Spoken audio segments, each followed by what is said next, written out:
Welcome everyone to Politically High Tech with your host, Elias. I have a newcomer here. You know, I gotta say, this has been the best season for newcomers. I have to be honest. And they are beating some of the established guests. I don't know. In with the new question mark. I don't know. Some people say I'm a Scorpio. I'm a bit of a traitor. I don't know if you zodiac wackles all right. But all right, enough messing around. I have a guest here who's going to give us a movement. I think this is timely. I'm happy that multiple of these kind of movements are happening. I'm part of at least two of those movements, even though it's a little draining at times. I want to be honest. I'm part of Braver Angels trying to restore the temperature, have contentious debates while maintaining civility. I mean, people can be passionate. There's nothing wrong with that. It's just when you go with the ad hominem and the nasty attacks and throwing names, like Nazi, communist, all of this stuff. I'm not going to repeat this, especially to my smart listeners. You heard this 1,000 times already. So me and guests are providing solutions. Let's just say that. And I got to give a shout out to Michael Anderson for suggesting Braver Angels. They're in all 50 states. They're doing a great job of what they're doing, bringing not just two opposite parties together, even restoring tensions within the party because they're big tents. Democrats got arguments with each other, so are Republicans, especially on war. Ukraine war, Republicans are divided. Israel-Hamas conflict, Democrats are divided, generally speaking. So, of course, little nuances and exceptions, but look, we don't, you know what it is, and we don't got time for that. You high IQ people, you correct me, okay? And you keeping me on my toes, which is good. Because like I said, I don't like just, this episode's great or this episode sucks. That'll help. If you say this episode could be better because of ABC or this episode's great because of ABC, that's helpful. That's helpful to me, okay? And I've said this ad nauseum.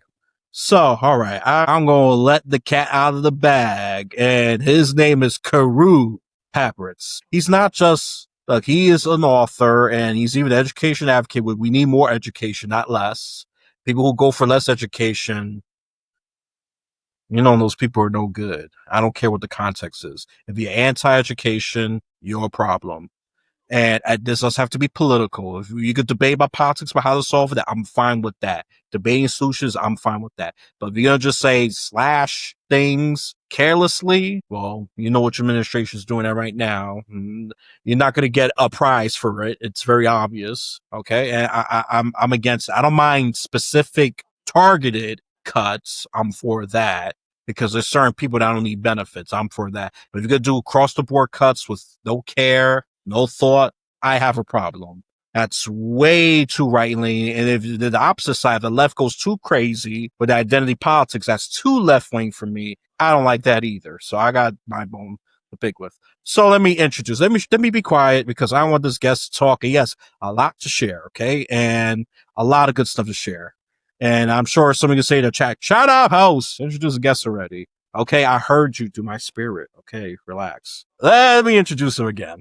His name is Carew Papritz, and he's an author, but I'm going to have him elaborate the introduction because I believe guests introduce themselves better. And he is, I think, the founder of the Yellow Feather movement, but we're going to get more to that in detail. So go ahead, introduce yourself to my listeners and viewers. What do you want them to know about you? Elias, what a great intro. And yes, I am a newcomer. All right. Hey, let's hear it for the newcomers. Here we go. All right. So again, my name is Carew Papritz. I'm the author of a book called, I guess we can do some patting on the back a little bit of, it's called The Legacy Letters. And it sort of plays into all these things we're going to talk about today. The Legacy Letters is a fictional series of letters written by a father to his children he would never live to see. And these letters become their practical, moral, and spiritual guidebook for the rest of their life. As a consequence, it's been an award-winning book. I'm very proud of that. But with that being said, I did not have children when I wrote this. My son was born at the end of this particular time period. And actually, the last letter I ever wrote in this particular set of letters was to him. And we'll discuss that a little later because I think it plays into the whole idea of character, integrity, honesty, and responsibility. So that's an interesting idea of why I wrote this particular letter as the last letter in this. The Yellow Feather movement. This is an interesting one. So this is a peaceful civic movement that relies upon this symbol called the yellow feather. So why a yellow feather? Because it's the feather of, you ready? Cowardice, of people who don't stand up for what's right, and to be able to speak the truth. And I wrote an op-ed, How a Million Feathers Can Save Our Republic. It was in the Chicago Tribune. I wish it was in the New York Times, but I guess what? It wasn't. So good old Chicago takes it on. And basically, it just talks about the idea of what it means to stand up to, or have people stand up to, bully cowards, a term that I put together. And that's the idea of both being a coward and a bully at the same time. And there's numerous examples of that in the world today. And people that don't try to speak, quote unquote, the truth and be responsible and take responsibility for their actions. So I'm a big advocate of that. I love being, I know I'm the one that's going on and on now. One last thing on education. I'm a big advocate of reading. I try to do everything possible to get kids to read. So and I started National Thank You Letter Day, which is on November 14th. Every year, we are the proud record holders of the world's largest thank you letter, world's largest stamp, world's largest envelope, the size of a high school basketball gym. The reason we did it was to promote gratitude, thankfulness, civility, and decency. And that's my story. A few things I want to say. Let me call out the New York Times. What's wrong with you? Okay. I got to call you out. You've been dropping, y'all been dropping the ball. I mean, if I put an S in there, you could be perverted all you want. I got it. All right. But all I'm saying is, New York Times, you got to get it together. This is something you need here. What? He needs to be very liberal for you. Does he have to say, throw white paint at Trump? That's what you want here? I mean, come on, New York Times. Props on the Chicago Tribune, by the way. Yeah. Props to, even the op-ed, not even that New York Times, really? I don't know, New York Times. I don't know. I was never been their biggest fan, but I always been kind of a supporter of them, especially their cultural section. But your politics, get it together. Get with the times. Get with the freaking times. Okay, enough of my rant. I gotta look. I'm not afraid to call out my state, my people, and I've criticized their website. When the episode comes out, or when it's already out, with Michael Butler, where I criticized the New York State's website, where I find it atrocious, and it's already a smaller state that's moderately Republican, already doing better with that. I mean, I thought Dems were good with technology. What the hell is going on with that? But whatever.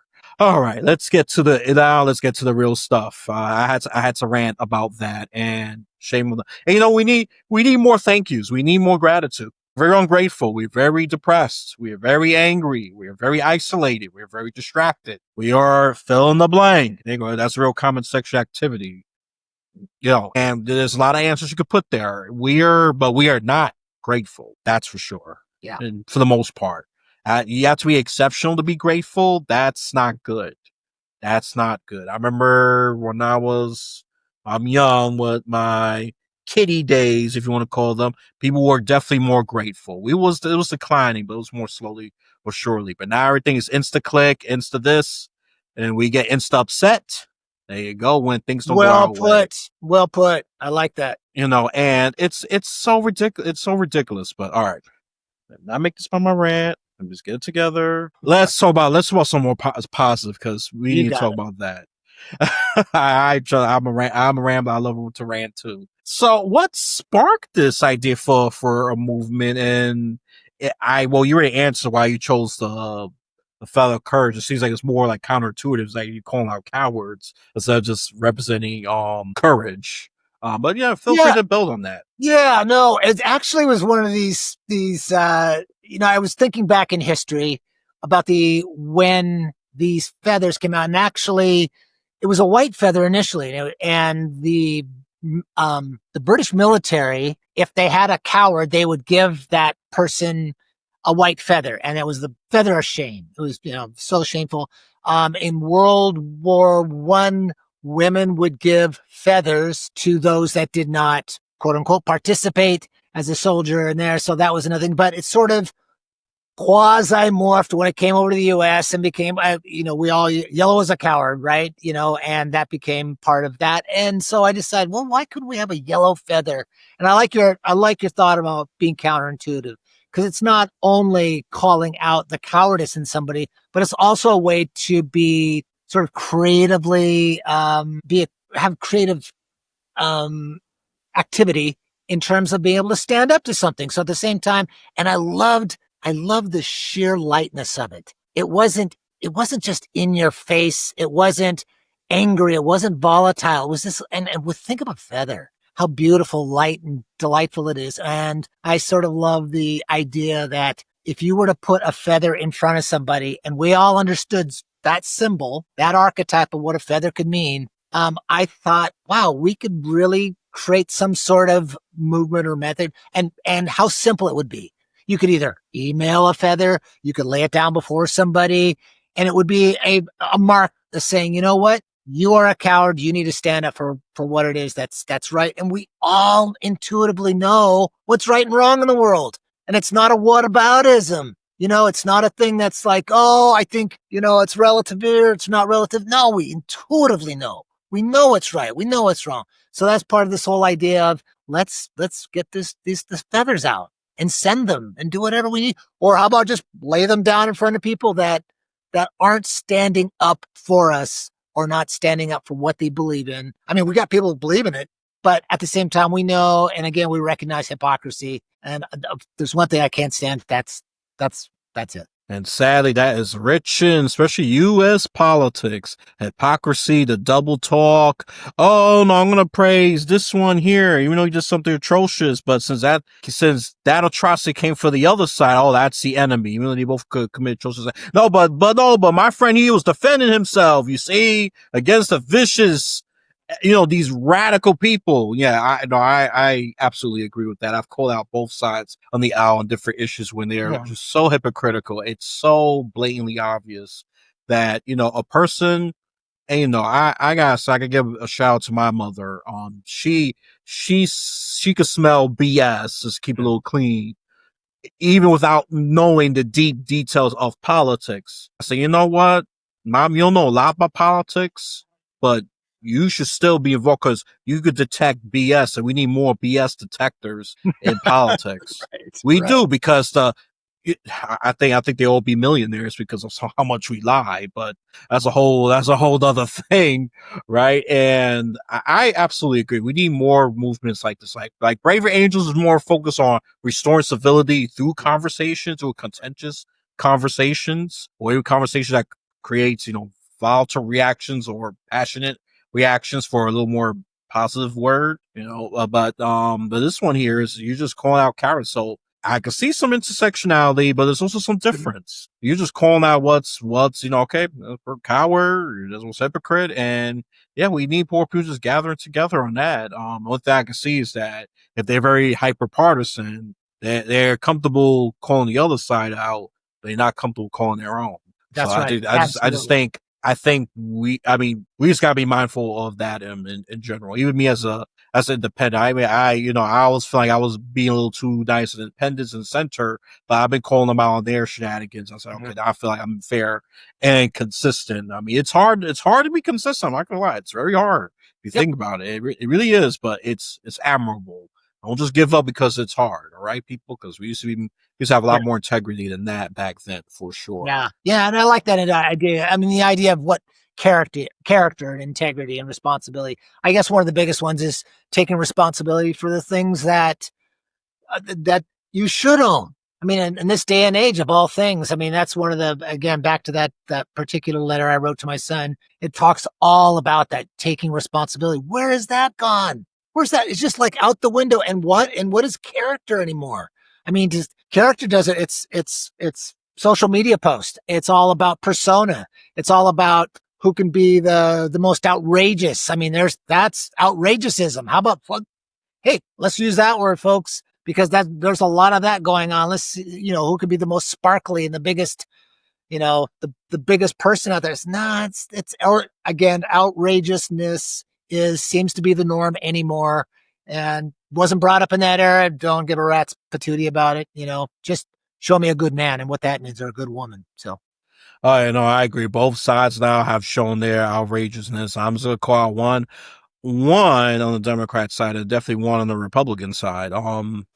Both of them are commentators. One was praising the death of a Republican, and then for the Republican side, the outrage is just one of them says the N word with the A and the ER repeatedly. And these kind of people get lots of attention. They both influencers, but they both are opposite sides. I'll say the far left and the far right. And they both got that issue, but they're outrageous on different situations. One was just say, oh, well, he deserved it. That's sort of the far left. That one particular example of the far left. I'm not calling everybody on the left, but you do get people in the far right. Trust me, I know. And I'm not going to say the name of that one because you already have too much. The cool kids call clout, fame, and attention as is. He says the N word repeatedly and casually with a smile, with a smirk that, let's just say a random guy that get offended by that would have just gave him a good knock if he sees him in person. He has that smug look that you just want to get violent, forget conversations. You just want to get violent. Yeah. Some people just got those facial reactions. Not saying it's right, but keep pushing the button. It's going to get so hot that you're going to get burned. And, that's not what we want. And you're right. The outrageousness, the click, the rage bait, that's another one you could use. It pisses a lot of people off, and it's not what we want. Don't get me wrong. I don't care if it's like silly little things, like comedy and over the top stuff, but this has really spilled all over the place, and politics and even sadly conversations that kind of crap doesn't belong. I like what you said about social media. Oh no, go right ahead. No. I love what you're saying too. And I think there's another thing I call that. It's the anger machine, and it is just rife. And why do we have an anger machine? Guess what? Guess where you can make money? You can make so much money, and we say clickbait and this and this and this, but we gin this stuff up over and over and over again. And at the end of the day, it's like, well, let's follow the money. Where are we going with this? Guess what? That anger machine just is rife. Again, left and right, both ways.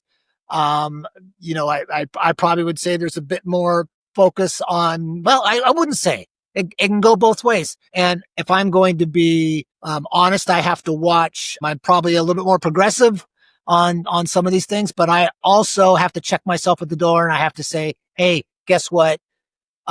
We need to be honest with where that anger is coming from and why they're doing it. So, but my progressivism is probably what's considered center left, center, and center right now. I mean, I stood still and the rest of the world went, woo, the other direction. So, yeah, like I said, this podcast does not discriminate if you're Democrat, Republican, conservative, progressive. What I will attack and be critical is, are you sure that's the right idea? Are you sure that's, because look, some ideas I agree with progressives, and there's ideas I actually agree with Republicans. The problem is when they both go too far, it's like, you lost me, just generally speaking. And like I said, identity politics, when the left kept pushing that, you lost me. When what's what the Republicans say? Oh, you're arresting too much migrants. I said I only agree with criminals, only criminal migrants, which is not even the majority. They should go, not the ones that are trying to do their best, work hard, and all that. I mean, and I'll say those who neglect getting their papers filled out, I will have to agree with the deportation. You had some time to fill that out, and I would say more than 10 years. Some say 5 is minimum. I give them like 10 years. But if it's been more than that, you haven't at least gotten that together. Well, I don't know what to tell you. You should have asked someone who knows about this. I'm sure you got a relative, or there's even the internet. Is this? I mean, if you're talking about like 1990s, I could understand. I would be far more sympathetic. But there's resources out here, migrants. And if you know the state's not for you, because not all states are very receptive of migrants, do you try your best to move or be with your relatives? I can help you out, or have a lawyer friend, somebody, because look, I don't want you to be deported because you're being deported mostly because of the political climate, not the criminal ones. I don't care about you. Get deported, even get shot. I don't care 100%. About y'all. Yeah. But there's a lot of them, but for the most part, immigrants are definitely a positive. That's 100% agree with you. Guess where I live? I live on the border in Arizona. So this is so relevant to, I know these guys. I've been around, these people. I have friends of mine who go down to Nogales all the time, cross the line, as we like to say.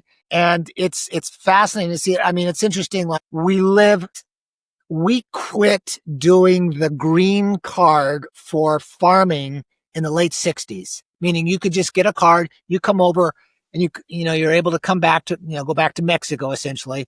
And it was really fascinating about that because it set up this hypocrisy of, well, why don't we want them to be able to go back and forth. And for whatever reason, we stopped doing it. And then it became this punching bag. Yeah, you're going to be too nice to them and we don't want them and back and forth and back and forth. And look what we have now. So we've never solved this problem legitimately. And we could have solved part of it, in the last election. Again, that's the last election. But for the most part, immigrants are the heart and soul of how we are able to do the grimy, dirty, crappy jobs in America. And I'll tell you what, it's really true. And you want to know, here's something wild. So there are sort of four major parts to who takes over the crappy jobs in America. So we've got, not the crappy jobs, but, the low paying jobs. So we've got agriculture. We've got, the service industries, the tourism and whatnot. We've got the healthcare industries, and we've got sort of everybody else. And when you ask somebody, okay, what's the highest rate of the immigrants or people that want these jobs? And most people say agriculture because of, they're picking fruit and whatnot. Guess what? It's the healthcare industries. Would you have guessed that? Probably not in 1,000 years. And the reason, and what I like to say to people, I go, think about this. Most of the people that are in the homes that take care of your parents, the rest homes and whatnot, those are the people that are taking care and wiping the back ends of your folks and whatnot. You take those away and guess what? This is what we have. Not saying right or wrong on those immigration issues, but we can do a much, much better job of figuring this out. I agree. I mean, you just on one example. I mean, some states call it differently here. I realize that home health aide or home attendant, whatever terms you want to use. I realize different states call it that, even though it's the same job. Yep. Sometimes interstate lingo, it's a little different. That's the beauty of America, for better or worse. Right. They may call it one thing, and even something like soda pop is called that in different states. That's right. So that's the interesting part of America. No, not everybody uses soda, and it is interesting, the interstate thing. But to your point, they are the replacement of the low wage workers. There are certain Americans that do take those jobs, but let's be clear, they don't last long because they find something better and they leave. And it's not right. I mean, generally speaking, it's not right. The job conditions should improve. That's my honest answer. What you're pointing out is the reality. That's the reality of it. That they take these jobs. Yeah, and Elias, I'll tell you something funny. And again, I should sort of let people know I cowboyed, meaning I worked as a cowboy for a number of years, again, along the border. So I'm very, very familiar with all this, and how people work and sort of the lay of the land relative to that. So for those of you probably see me right now, you're going, well, where's your cowboy hat? Trust me, I wear it 97% of the time. Do I wear my boots to bed? No, not yet. But, yeah. But one of the fun things I get to do is, if I'm traveling around or going to wherever, and someone will come to me and say, you're at an airport, and they'll say, where are you from? Texas? I go, please, I'm from Arizona. We're not everyone who wears cowboy boots is from Texas. Thank you very much. Pretty much like if you're a New Yorker, everyone's from New York, right? Until you have to say you're from the Bronx, right? Oh, did I give it up? No, I'm sorry. There he is. And, but anyhow, so what I like to do, I like to sort of, get people to think. That's, if someone says to me, wow, I never thought of it that way. God, I've done my job, right?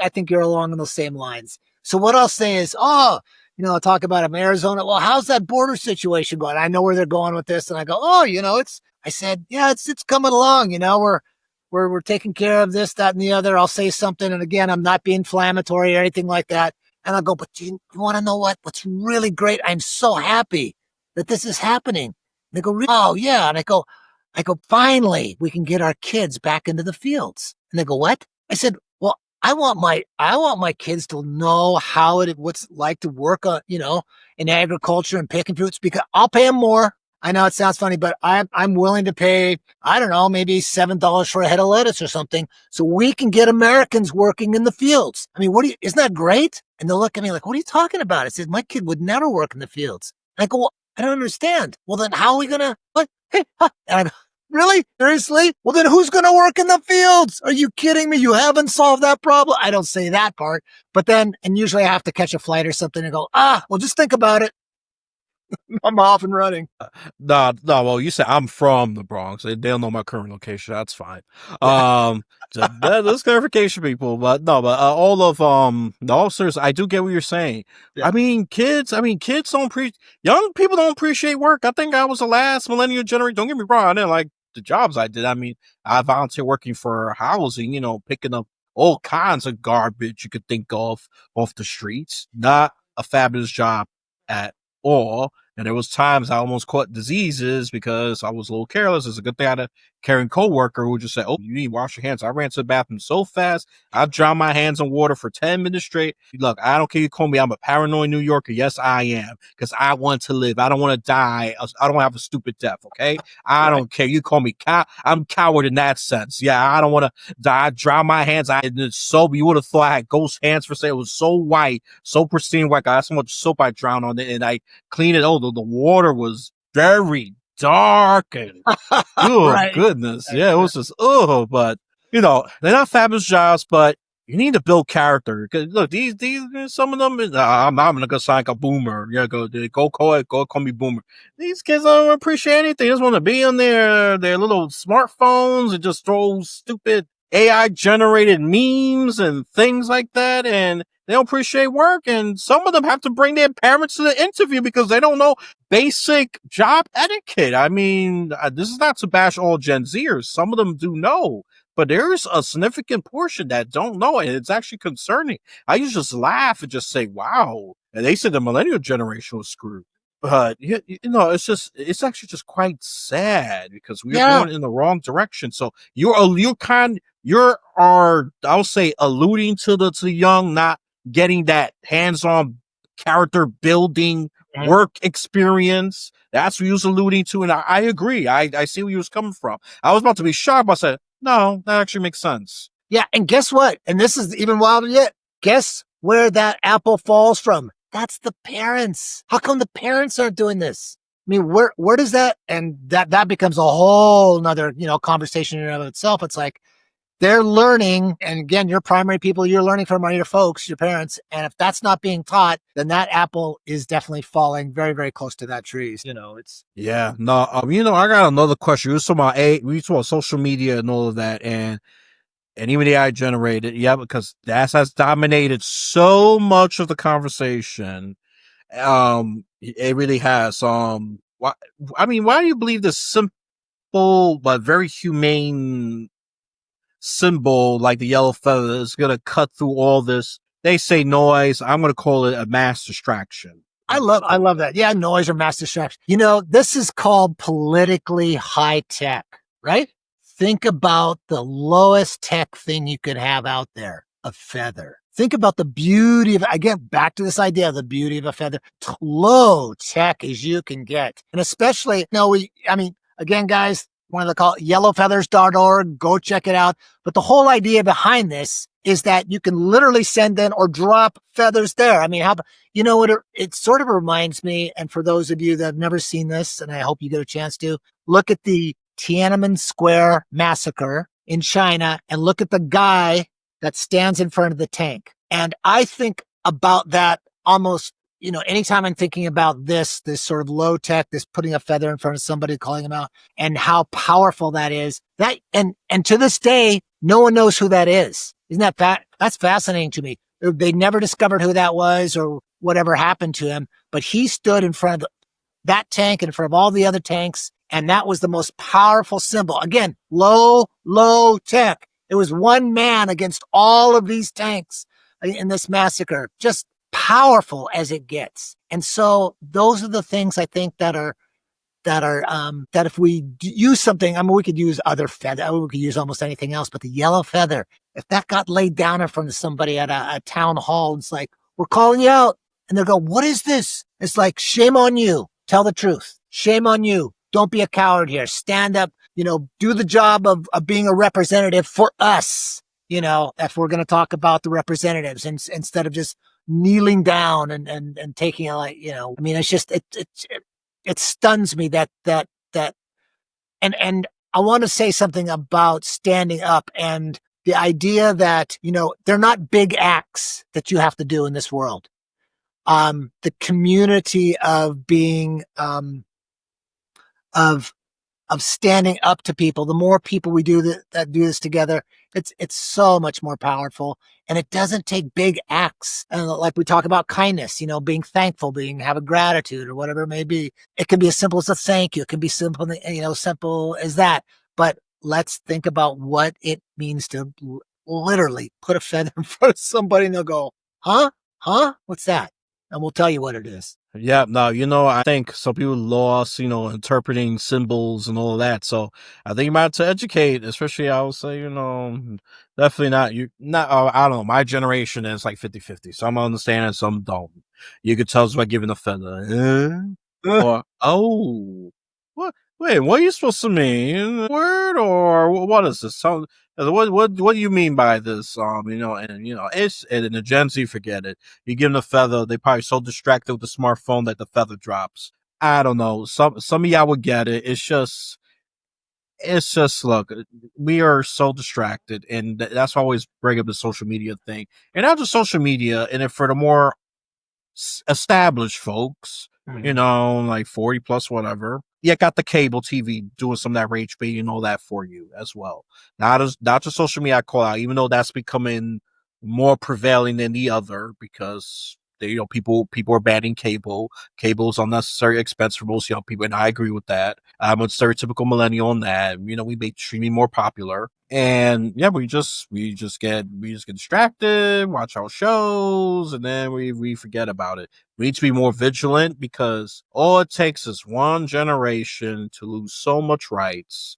And the only way I think is going to be undone, and I hate to say this, it's probably going to be war at this point, and I don't want that to happen. A big bloody conflict. Right. Not at all. No. And, one thing that thinking along those, I don't want to go into the war because that whole thing is chaos compounded. But when you have movements, when you have what the social media can do best is create courage can be contagious. Okay. Think about these protests that are out there and if you have not just one people, two people, four or five, or if you have feathers, like not just one person, you can have one person, but I will tell you, I am so moved by people that are courageous people with either small acts or large acts. It doesn't matter to me. When you stand up to what is, again, the word of the day, a bully, coward. And that's right out of this particular op-ed. And I said, they both go together. Bully, because to be a bully is to be a coward. You want to intimidate. You want to overrule. You want to, you want to do it. They thrive on intimidation. That's exactly what you do.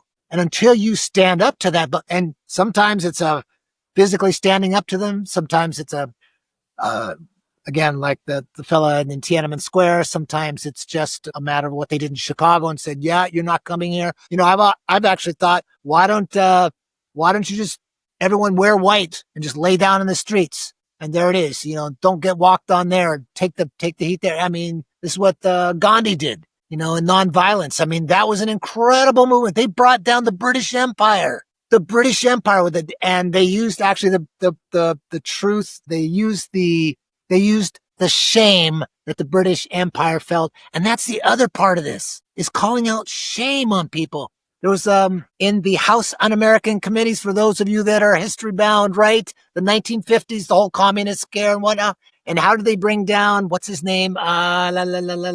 Joseph McCarthy, right? And what did the guy say? His name was Joseph Welsh. And he said to this guy, have you no decency, sir? Wow. And it stopped everyone. Literally at that moment, took one man to say, have you no decency? Yeah, and I would say, I'll add another thing for bully. They are cowards because they pick targets that are convenient. Yes. They're not going to pick the big strong one that can defend themselves. They go after the target of convenience, which means they're afraid of retaliation. So I agree. Bully cow. That's why I love that. I love that term, people.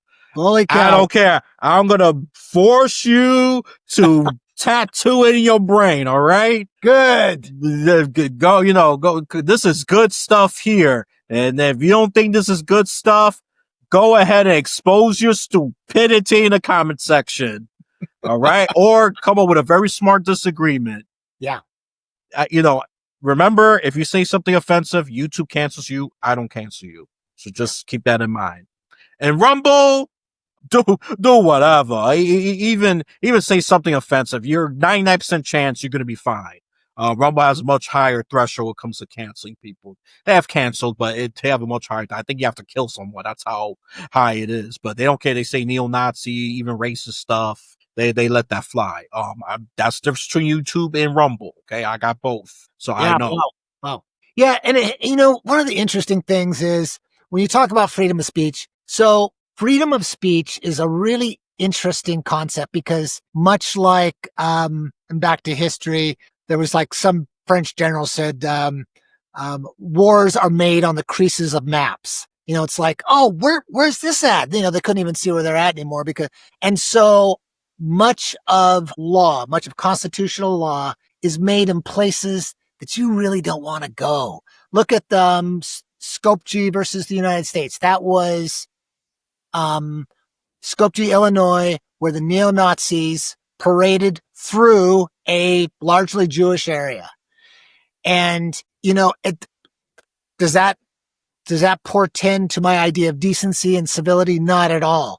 But this is what you get to do in the U.S. is you get to be a dick. I'm sorry. Let's call it what it is. And I don't like it, but the slippery slope of free speech is that who can say it and who can't. It's not up for grabs. Do I like the responses that people had when recently we had the guy that got killed, and I'm not going to say names and all that. And, people are coming, oh, you should have done that. It's like, no, stop. At a certain point, you have to grieve, and then you can go on and be a political asshole at that point. But there's a time and a place to say, let's stop, let's honor what we honor. And after that, I don't know. But that's me. I tend to comport myself more toward finding civility, finding common ground, finding decency, because what's the opposite of that? Not interested in the opposite. It starts with a V, people, and death, destruction, all of that. Look, that's all the hints you're going to get. Okay. That's your dark picture. And I'm trying not to do that. Only surprised people say, oh, you're so dark sometimes. I said, well, I'd rather be truthful, telling you what darkness is, as opposed to lying, give you Disney fantasy crap and say, oh, don't worry, the fairy's gonna come and disappear all the problems away. It's not gonna happen. Yeah. This is for the smart and the strong. And I said it with this guy who acts happy with his stupid business. Okay. Yeah, I'm going to say stupid. And I gave him a verbal sparring too, because I didn't agree with him at all. He was so happy for me that he actually triggered me. All right. And it's okay. It's America. You could get triggered. You could choose to ignore. Yes. But yeah, you don't have to right to pound someone to death. That's where it becomes a problem. And that is the slippery slope that he's referring to. Yeah. But can you call people names? Yeah, sure. But that's that slippery slope. You're eventually going to fertilize violence if you keep doing that. So that's something you got to take it. And it's not completely freedom of speech, because private companies can just remove those people. And a lot of people have lost jobs over the commentary of that guy that got destroyed. I'm not saying his name again. You pay attention to episode 309, because I already talked about his name. And not just that, and Democrat politician got killed, just to make sure it's covered both sides. Because it's not just the right, even though the right is giving too much celebration to this guy, my honest opinion. And yet the two Democrat senators in Minnesota, who I don't know, to be honest, when I know who they are, But the principle is have decency when it comes to their death as well. Don't make it hyper partisan. And I got to call out the current administration. They are celebrating him like he's the next Martin Luther King Jr. Newsflash, he is not. May he have the potential? If he was alive, maybe. But he's gone. Can you disagree with him? Sure. He was pretty disagreeable. I disagree with him 70% on a good day. On a bad day, it was 95%. All right. I didn't agree with a lot of his stuff. Some things he did say were not, they were not great. Let's just say he could articulate himself better. And that's why I would say if the right wants someone who's more decent, has some decorum, I would say Officer Brandon Tatum. He addresses people calmly wherever he disagrees. He's part of the right, but he has some of that decorum and all that compared to, the guy. And I'm just going to use what South Park refer to him, master debater. And I have to say it slow because I'll say it quick. It sounds like something else.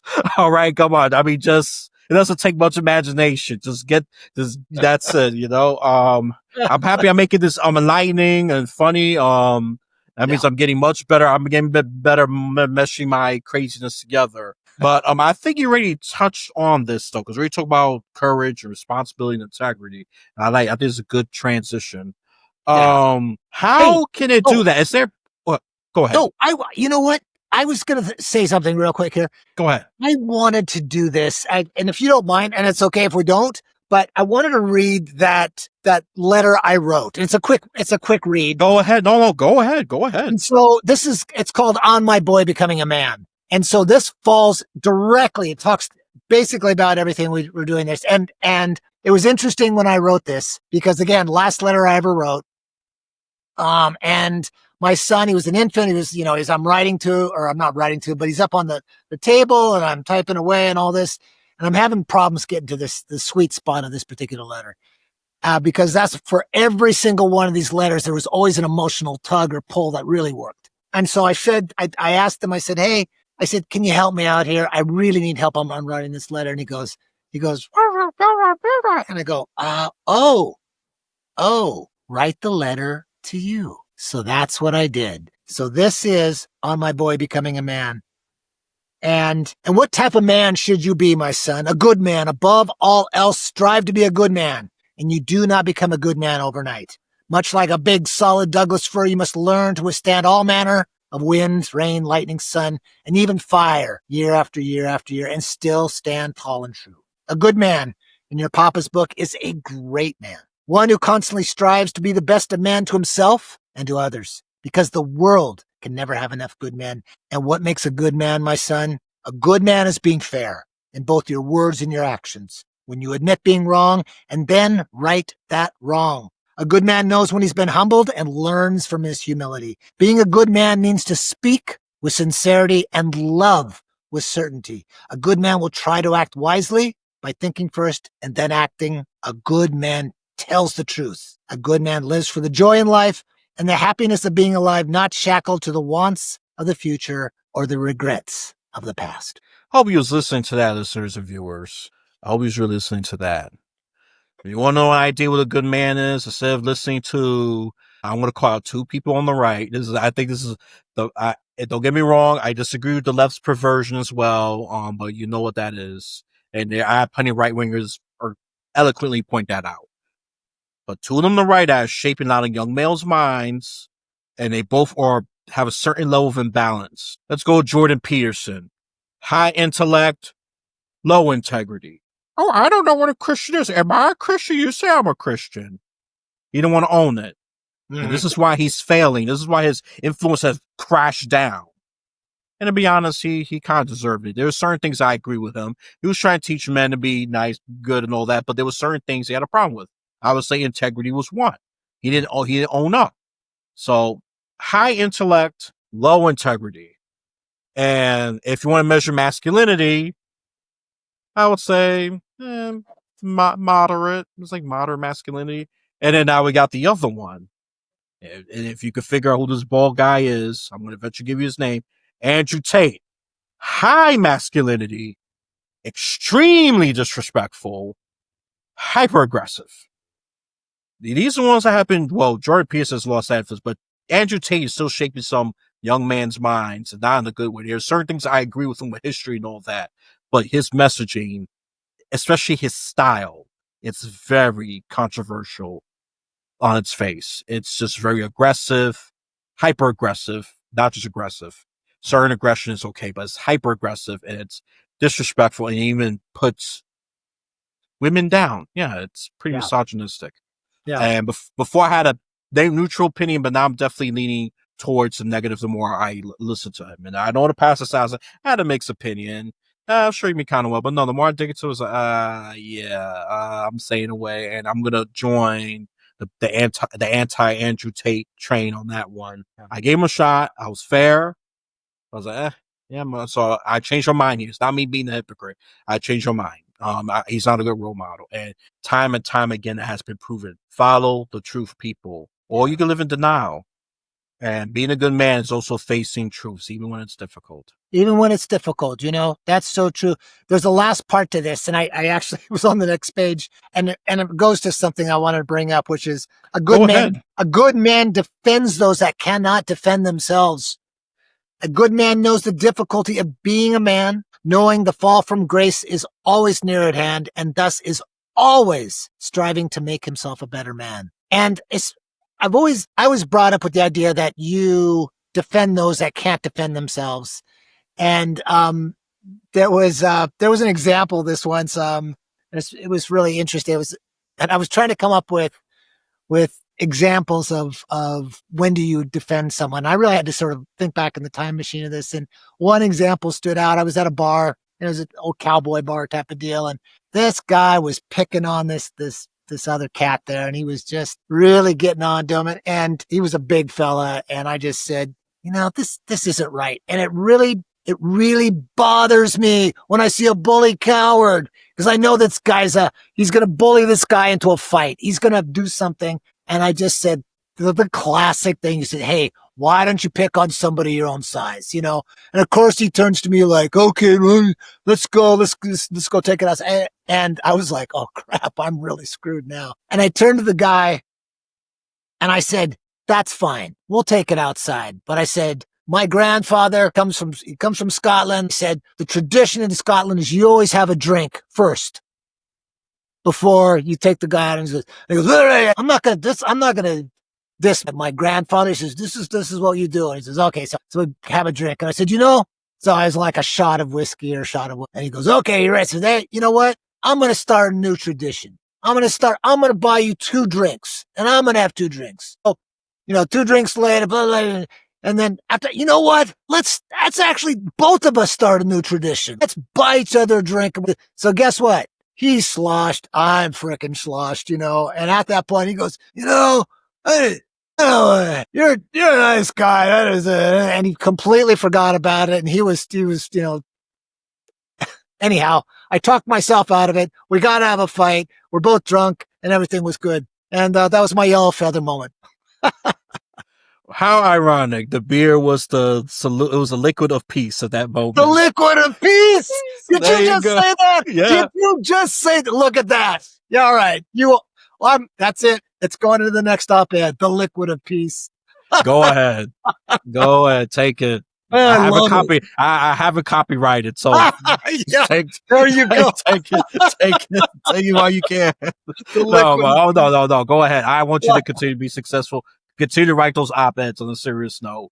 Yeah, take it because it's ironically, normally, if you see films in some situations, it'd be a bunch of fists that's not well coordinated and wobbling, dobbling, and pissed drunk, and then 2 sorry butts is just on the ground for whatever it is dumb, man. I ain't gonna lie. I used to be a alcoholic, and all I'm gonna say is I had 2 characters. Either I was extremely comedic or I was extremely scary. The scary one was not afraid to fight. One little thing would have ticked me off, and then the extremely comedic, I was just so outrageous. You talk outrageous comedy. I would say the most darnest things and the most uncensored things, and people would have thought I was just, some of those things were so misogynistic, racist, and all of that. I have to say, as a joke, just separate the B and then the itch. You know that you put that together. You know what that is. Right. I call men and women that. I said men are that too, believe it or not. They can't handle their emotions. And my voice got real deep. My eyes got real big, scary big. I was like, God made a mistake with you. Get a sex change. You know, some crazy stuff come out of my mouth. And I really do believe freedom of speech. That's why I'm anti-woke cancel culture. Because yeah, people gonna have dumb moments. They should get penalized for it, but just don't keep of course doing that again, because if we do it again, it's a chronic issue. Let's be honest. Nah, I'm not saying definitely don't support what I do. This is a good example of do what I say, don't do what I do here, because it wasn't great, and I was actually scared off my family. That was my ultimate epiphany. I have to stop, because normally I'm the most responsible, caring one. I turn to a different person, and we talked about spirituality. Different spirits do kind of come in. It opens that portal. So sounds wacky to you. I think you're wackier for not at least trying to investigate it. At least, I'm not saying I'm not expecting to change your mind. Just investigate it at least. Maybe be convinced, maybe not. That's entirely up to you. I really don't care. But hey, look, the liquid of peace. Liquid of peace. There we go, brother. There you go, liquid of peace. And do not copy this at home, people. Not just kids, people. Because adults will definitely do that. Do not do this at home, please. It's especially with guys twice your size. Okay, let's not do that. Oh yeah, for sure. You're not David versus Goliath here. You're not blessed by God. Yeah. The devil's having fun with both of you. Okay, that's just put my little Christian hat. Yep. So that's all I'm gonna say about that. And I don't pretend to be a perfect one, because trust me, we all fall short at the glory of God. Doesn't matter what sin we got, we all fall short. And that's why we gotta stay. That's why we don't judge and act better, because we all fall short of glory. Right? That's in the Book of Romans. I'm not gonna pretend to know all the verses and all that, but I remember them heart by heart, and I read the Bible twice. Yes, you could criticize my memory. I don't care, but I know about God more than you. I know that for a fact. But hey, all right, enough of me bashing my pseudo audience. I mean, how can this movement increase, I think, integrity and courage and response? I think that's the only way I could frame it, because you already talked about that the intent is that, but how does it increase it? Or I think the better way is just say, how does it tie into that? Let me just ask into the feather idea, right? Yeah. We're talking about that in general. Yeah. I think, because I think it's, let's phrase it this way. How do you punch a feather? Okay. There's no way to do it. So it automatically is nonviolent. And when you think about Martin Luther King, when you think of Gandhi, they took it on the nose, man. There's guys beating on them, and look at what Martin Luther King went through, and the dogs that are ripping at him, and they broken bones and concussions on there. It was horrific to see. So I think what happens is something of this nature is, if it's not, like you said, it's not only calling out cowardice, it's also being courageous and saying to people, I'm going to call out this thing, and I'm going to do it in such a way that it's going to be peaceful, and it's going to be civil, and I actually don't have to say anything. I can just drop it right in front of you. Dropping the mic? No, it's actually quieter than that. And then walk away. If that's all you do, how powerful. I would love to see, please, we have a thing called hashtag Feather Friday. Okay? Go on Instagram, check it out. And it's just people who are, again, getting the movement going, people who are actually doing this and bringing it about. So if you've got a situation where you're, hey, I'm going to drop this feather, here we go. And I know some of you guys go, I'm going to make fun of this whole thing. I go, hey, that's fine. That's your prerogative. But we're talking now about sort of your civic responsibility in light of people that are taking those things away from you that are really important in life. And I know I'm being sort of soft-handed about that, but you will lose your rights if you don't stand up for them. And that's why this courage is contagious. That's why the more people that do this is one act of a million different acts we could do. But guys, go ahead, drop a feather. Let's see someone kick it, punch it. They can't do it. Yeah, but I will drop that link on the description as well. That's standard practice. Listen, I think we need more people to join this. I am obviously for it, and we definitely need more of this. And God willing, or actually, and even people willing, that's another thing. We need people's will, believe it or not, to get so tired of this hyper partisan. We're actually take a cool turn. Ooh. If 2028 is going to be a year, I hope so. Is it guaranteed? Sadly, not. Uh-huh. But it'll be important for us to do our part to prevent the. I'm just gonna dump this: the second Civil War. And it's not gonna be based on slaves. It's definitely gonna be based on ideology, radical ideologies from both sides of the aisle. And I don't want that. I don't want that. And idiots who think about. I should have called this guy out on his show that just think breaking out of the country doing succession is gonna work. You know what I found out? That's actually illegal. So go ahead. Yes, you're right. It's illegal. So no, Yeah. but you know what people are doing that, which is creative, and I gotta give credit when it's due. I don't mind civil disobedience to government. They are forming alliances by region, and these health alliances. This is a way of outsmarting and dancing around. Let's be honest, the health administration, it's wacky. Let's just say that it's wacky. I could say a lot of things, but it's wacky. They're creating these health alliances based on region, and they're doing collaborative work together. So they're just going to the federal government, and I'm for it. This is the kind of the soft secession is called. They're dancing around the federal government. I like it. It's creative. It's civil disobedience. And if it's going to ruffle some feathers, yeah, but you know what? Yeah, they gonna ruffle some feathers. But I'm all for it. Okay. And I like that this is happening because you can't be too dependent on the federal government. I've said this before. This is someone who's an independent centrist. So after a while, it's going to get so chaotic. Be this over dependency of the federal government. It's such a major flaw. And I like these alliances, and I think we need more of them. Either financial alliances or cultural alliances, whatever commonality you have. And well, actually, better things is have more of a common antagonist or enemy. That's what keeps the alliance together more than even common interests. And sometimes you can debate on the how more than the common interest itself. Okay, or opposing interest. You know, debate how they could get that achieved. So that's why I said I think even having a common enemy keeps the unity together even more than having a common interest. Because you can say, oh, we want peace on the streets. How do we go about that? Oh, one could say arm the cops with more guns. Somebody, no. Arm the regular people with guns. Oh, the other side, no. That creates division, even though they got a common goal. That's why I say a common enemy or obstacle I like is it. what No, I keeps like it together. I like And that. that's a fact. That you know, and I forget who said this. I gotta pull up that quote. I gotta quote the author more properly. I've been taking this like it's not original. I'm saying it's not original. I gotta find out the author of that. And if someone in the chat could just put that, be helpful instead of being dicks, then that would be nice. Yes. Listen, look, a few of them are, but a lot of my people are good people. They know. You know, I'm not referring that to you. Those of you who commented, yeah. I'm not the nicest person in the world, and I don't pretend to be.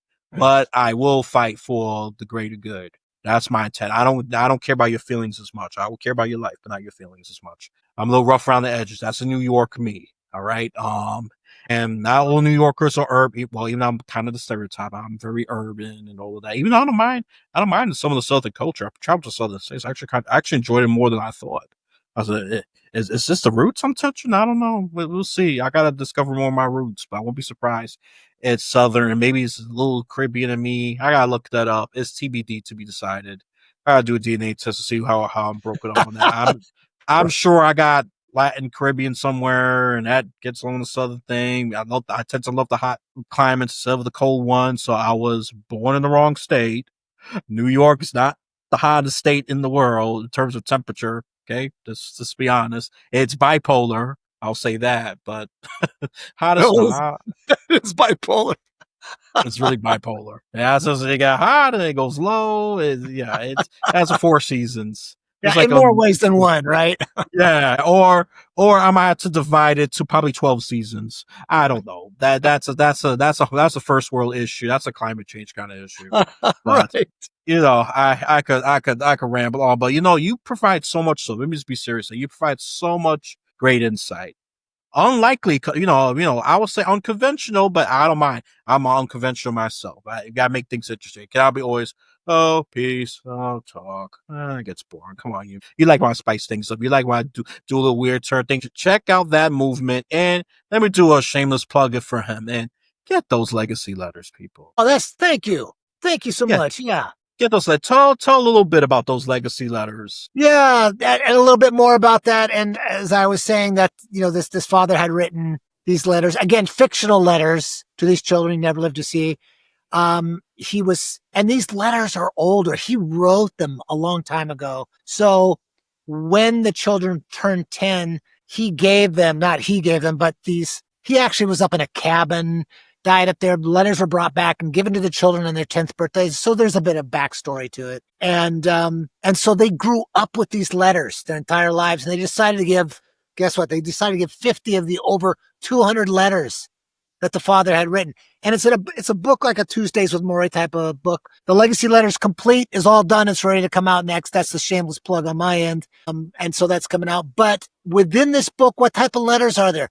There's letters on how to change the oil in a car. And then it goes to how to make a marriage great. And then it talks about, how to be a good man, or how to love. And, it's just the full gamut. He was trying to write the entirety of his life in the last 7 months. And I think he does it based upon how well this book's done. And I think it's a powerful book. Again, The Legacy Letters. Check out thelegacyletters.com. Go to Amazon. I don't hate Amazon. If you go to your local bookstore, anything local, great. But Amazon's the big beast, and it's a great place to get it. Check it out there. And the other place, where are we? Yellowfeathers.org. Yeah, bring it on, guys. We'd love to see more about that. And just Yellow Feather. I was ordering hashtag Feather Friday. It's on Instagram. And lastly, National Thank You Letter Day.com. Why? November 14th. Find out more about it. It's a blast. You get to see these giant letters and stamps that we got Guinness records for, and this local school. It was on Kelly Clarkson even. How about that? Yippity skippity, was all good. So that's the fun of that. Listen, he's not just some random drunken guy for somebody who is cynical, okay? He's a big deal, right? I'm just going to say that right now, because somebody's listen, he's been amazing. I don't judge people by looks and general. I judge people mostly by character and what they bring to the table. That's what my judgment is. This is why, look, for me, my little shameless, now I'm going to be a hypocrite for 2 seconds. Identity goal is to bring more, people of color. I mean, the woman outreach has been a lot more successful. I want more, blacks and Latinos and Asians. I want more of those to come into the show. And I don't care, what you are politically. That doesn't concern me. Yeah. What will concern me if you're a brainwashed nitwit that wants to cause my violence. You don't need to be on either side of the aisle. You could be an anarchist and just hate both parties. You want to cause violence. That's enough for me. If you're like a neo-Nazi or you're super communist, yeah, then that I don't care for you. I really don't give. This is why this is not for everybody, and I don't want this to be for everybody. No. I want to be people who wants to, and I'm gonna avoid those words. We want to make America truly awesome. Awesome. Yep, I love that. Elias, thank you. You're the man. This has been such a great, love being on the show. Hopefully come back someday. Maybe we'll get into some more good stuff. But what a pleasure. Thank you, though. You bring energy and wisdom, even unlikely I'll say unconventional stories, but hey, they have a purpose. And for those of you who have been listening, watching, you know what they are. I'm not gonna repeat them. So I will ask, so you like that actually gutsy question. Anything you want to add before I really wrap this up? No, just an absolute pleasure being on the show with you guys, with you and all the great New Yorkers there and everyone who's listening to the show. Thanks again, guys. Yellowfeathers.org, National Thank You Letter Day.com, the Legacy Letters, shameless plug hour. But Thanks again for having me on your show. What a pleasure. Oh, no, just thank you for being here. I can't do this all by myself. I mean, it'll be a monologue, and I'm gonna have my own monologues, just not in this one. Which has been good because some people, some of you can't stand my monologues, some of you love it. Whatever. I'm still gonna still do the monologues. It's been reduced because I've been having so much good guests. There you go. So we all happy, right? All right. If Sounds not, good. so be it. But now for my shameless plug-in. We are pro shameless plug-in. I'm pro capitalist. Like, comment, subscribe, share this with someone who could benefit from it. And then for the reviews for Apple Podcasts, I don't care about Spotify. You do a review there, I'm not going to read it. Give a honest review. I'm not chasing after 5 stars. If you give me 5 stars, great. Just say why was it awesome if I'm getting 5 stars.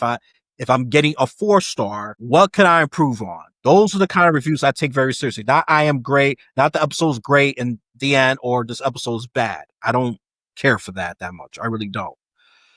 And another thing, and if you're feeling generous, donate to this podcast as well. That's what I'm going to say. And for those of you who are not on Podmatch, get on Podmatch. It's such a great, great tool. It keeps everything organized in communications and in the one-pagers instead of just going through those email chains and all that. It gets so annoying. Join Podmatch. It's you could change it in your one-pager last minute, and all you do is refresh, and then we get all that. Instead of just redoing the PDF and all that. Just get Podmatch. It's even more convenient, okay? So with that, once you complete this third journey, you have a blessed day, afternoon, or night.